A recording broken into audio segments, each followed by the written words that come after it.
Assalamualaikum warahmatullahi wabarakatuh. Nama saya Fatan Tamam dari kelas 1D dengan NIM 2300166.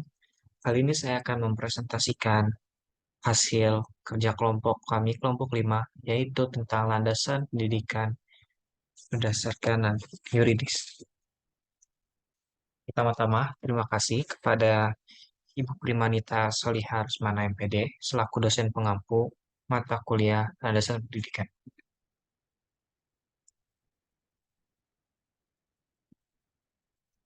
Pengertian.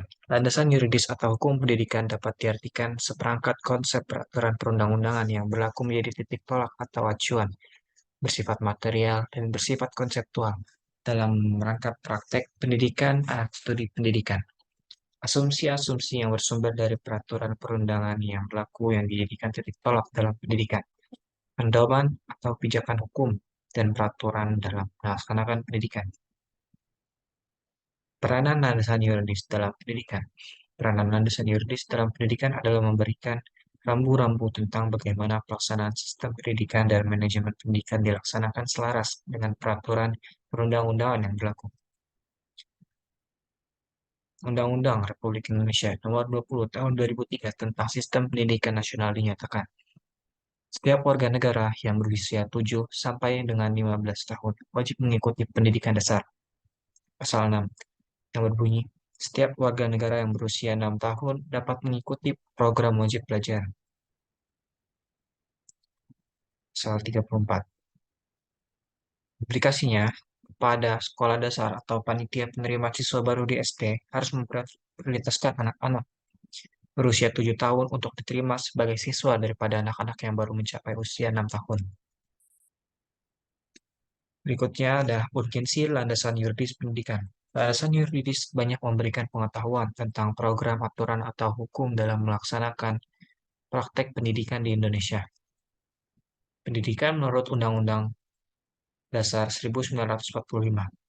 UUD 1945 merupakan hukum tertinggi di Indonesia, sehingga semua peraturan perundang-undangan yang lain harus tunduk dan tidak boleh bertentangan dengan UUD 1945.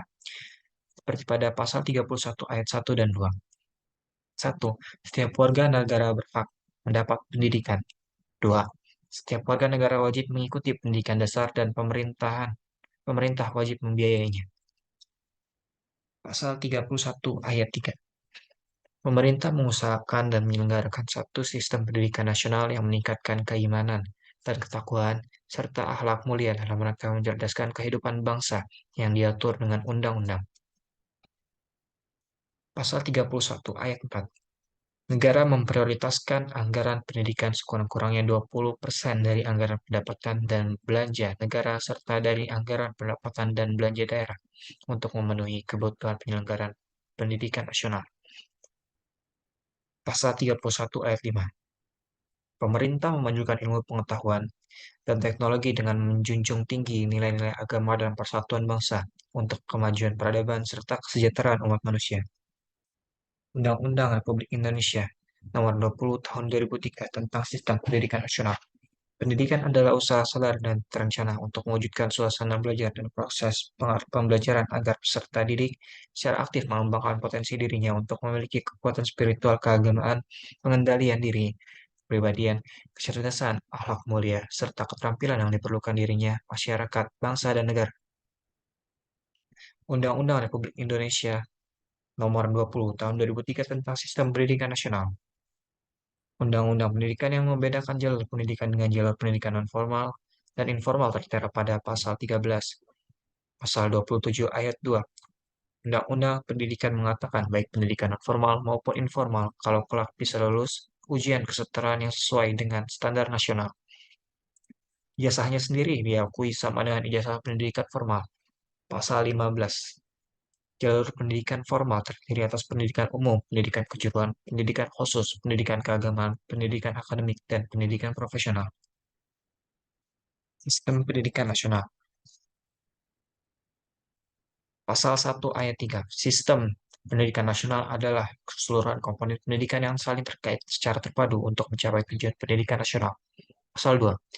Pendidikan nasional berdasarkan Pancasila dan Undang-Undang Dasar Negara Republik Indonesia tahun 1945 Ketentuan ini implikasinya ya jelas, yaitu bahwa pendidikan nasional harus diarahkan kepada terwujudnya negara kebangsaan, negara kesejahteraan, negara demokrasi yang berdasarkan Pancasila.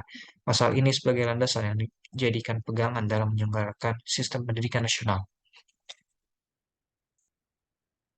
Pasal 3.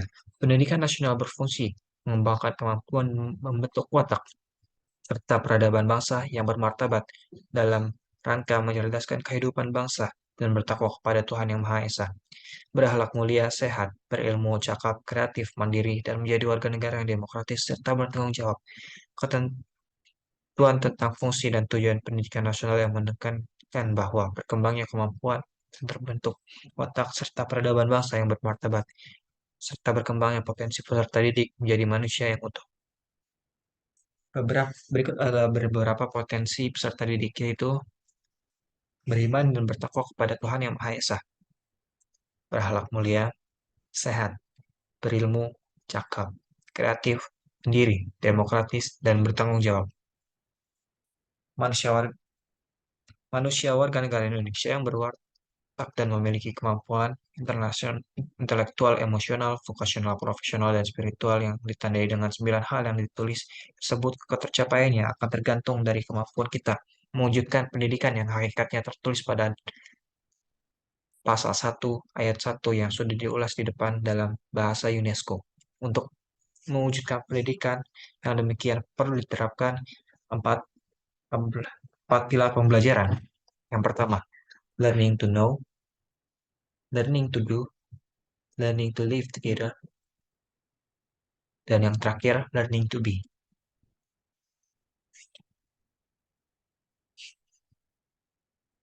Undang-Undang Republik Indonesia Nomor 14 Tahun 2005 tentang guru dan dosen, pasal 8 yang berbunyi, guru wajib memiliki kualifikasi akademik, kompetensi, sertifikasi pendidik, sehat jasmani dan rohani, serta memiliki kemampuan untuk mewujudkan tujuan pendidikan nasional. Pasal 10 menyatakan bahwa kompetensi guru mencakup pedagogi kepribadian, sosial dan profesional.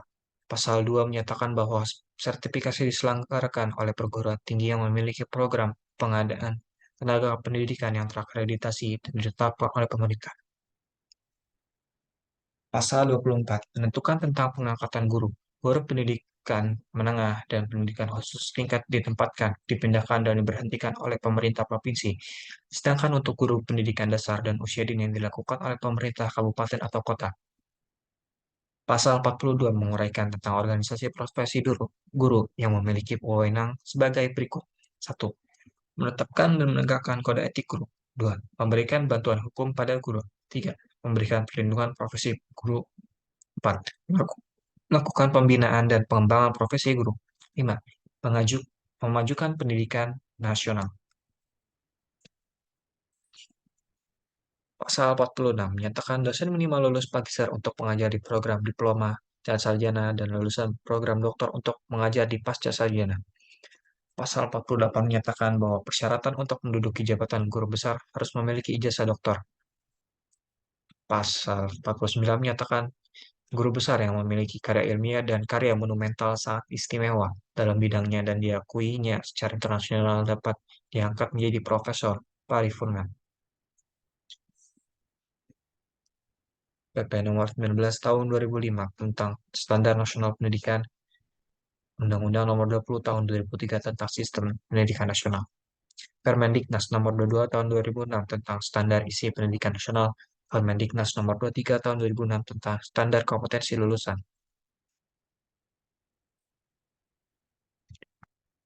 Implikasi. Ada perbedaan yang jelas antara pendidikan akademik dan pendidikan profesional. Ahli. Pendidikan akademik menyiapkan ahli agar mampu mengembangkan ilmu atau teknik atau seni di bidang masing-masing. Pendidikan profesional bertujuan menyiapkan peserta didik agar ahli dalam menerapkan teori tertentu. Pendidikan profesional tidak cukup hanya menyiapkan ahli dalam menerapkan suatu teori, tetapi juga mempelajari cara membina para tenaga membantu mengusahakan alat bekerja dan lain-lain. Sebagai konsekuensi dari beragamnya bakat dan kemampuan para siswa, serta dibutuhkannya tenaga kerja menengah yang banyak, maka perlu diciptakan berbagai ragam sekolah kejuruan. Perlu adanya perhatian yang sama antara kognisi, afeksi, dan psikomotor ya demi tercapainya tujuan pendidikan nasional. Pendidikan humaniora termasuk pendidikan moral Pancasila perlu lebih menekankan pelaksanaan dalam kehidupan sehari-hari. Baru pemilihan isi kurikulum muatan lokal dan kerjasama antar semua elemen pendidikan. Visi pendidikan nasional. Terwujudnya sistem pendidikan sebagai peranata sosial yang kuat dan berwibawa untuk memberdayakan semua warga negara Indonesia berkembang menjadi manusia yang berkualitas, sehingga mampu dan proaktif menjawab tantangan zaman yang selalu berubah. Misi pendidikan nasional. Satu, mengupayakan perluasan dan pemerataan kesempatan memperoleh pendidikan yang bermutu bagi seluruh rakyat Indonesia. Yang kedua, membantu dan memfasilitasi pengembangan potensi anak bangsa secara utuh sejak usia dini sampai akhir hayat dalam rangka mewujudkan masyarakat belajar. Mungkin sekian pemaparan dari saya. Mohon maaf apabila ada kekurangan dan kesalahan dalam penyampaian atau pembinaan kata. Wassalamualaikum warahmatullahi wabarakatuh.